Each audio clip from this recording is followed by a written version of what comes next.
liking lian le Tony Burger in beina kanan hole dona ni thaler liking hian tur hi anei thale maya tuna asaju se poka voi khatan se zeu kha turin afana alet der mai avapan naya ai tapmia mia mai le puirem rem takani heng liking te hi an dang dai hle mai an tril dani Tony Burger chuan ano teril tram ei tur azan sakdona liking rim redeu nge ani a hoi vuta ano te an masa cho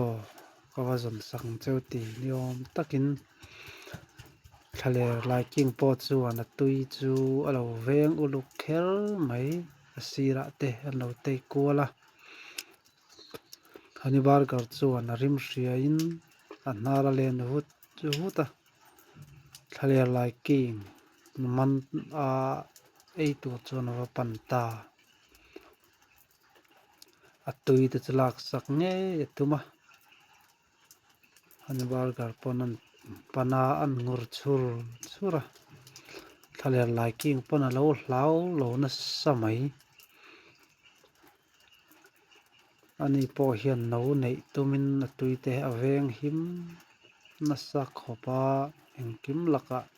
Tony Burger laka po ven him ngei tumin thei to pachua anin sualta Tony Burger tan chuan a te ve boka nge an don riat lo anin sual tanta anin nor na samai le Tony Burger chuan a se an pai leng dopa enga avak angai lo a hat tangkhen tur ron ti chuka ki tur khi a hlau om khopang le a se fu chuan thi top theina ni ve don tho Tony Burger pon an thing phar thina amai ro chu ana thadu lo hle mai tlombi ka tum lo anin sual na samai Tony Burger po ain ve ngai na sadon kop mai le thei to pachua anin bin ta tep mai an ha thadun boka khoi jok nge chang le atin te chuan an nor beta amai ro chu avun hi a cha thale a ke a se a an the leng dora amai ro chu ana thadu lo khop mai ti dan sanin anan in ve anin suala a tui lak sak lau na tui an venga Tony Burger pon tui chalak sak nge tuma hanin ngur na samai Tony Burger po hi se fu sela a turin a fan zeu ero chuan a thi ve mai thei bokani chu wangin thei to pan chu a an suala o tui te po thai dar na samai tu jok nge chakang a tui opran maya lak sak lawin Tony Burger pon lak sak nge tuma thei to pin na veng him ve a tui chu han rap ke ta a ui khop mai a hnuk sana mun ran de a hnuk sana a tui lak sak atuma an ti dar na sa to mai a tui Tony Burger hi a thiam khop maya a se fu lo tok turin lo in veng ve zela a tui po an del ke rem rum mai a thiam tin reng thoin an se a an le pui kol topa ain veng na sakhop mai thei to pachua ani bar kal po thei top chuin a se beta se hluma a tui lak sak nge tumin thei top chuin bein samai an del ke rem rum mai a uile tuk hi a trap ngok mai ni on tak hian an oma lua se a an thing kuala an the phar kual le a topa chuan a tui pon del ke na samai ani bar kal hian a se fu lo tok turin a vir kuala a in veng thiam hle mai a se fu pala thi thei ani ve tho ani bar kal hian a lu hi muam thina a tur ron chuak pal khi a lemang ti ala om khop mai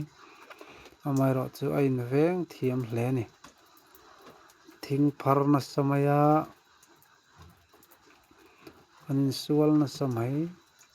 chak jok ni nge an tum boka alua an muam thina a chil vel pok hi a hlawm don a tui ke te chu ni sai nan ema ni bar kar pon a tui anei saka tui ti takin a chaw ve deuh nge ni a en liam taringot mai a thin na rim mel khel mai a tui pakhat chu hala no te tan a hon ve a no te turin a hona tlan ho wang mai a chil kha lo lem man deuh emani ani bar kal po a chaw a alu te haya an chola an kal le thina a chaw hle mai no na thleng zo ngem thei top chuina wak trak a an no ten mai em an ei tur hon hi thlen nge chu tumani amai ro chu alu hai luak chuak nen tal boy khel mai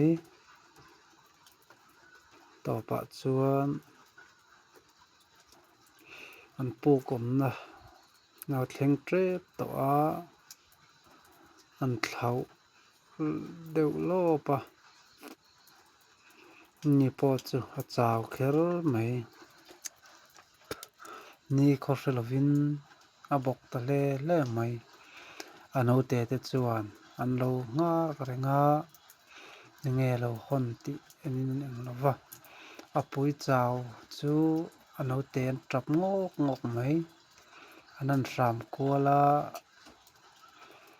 a pui chuan an nor che vela che turom si lo an beidong khop mai ano te chuan an nge nga kai tho tumin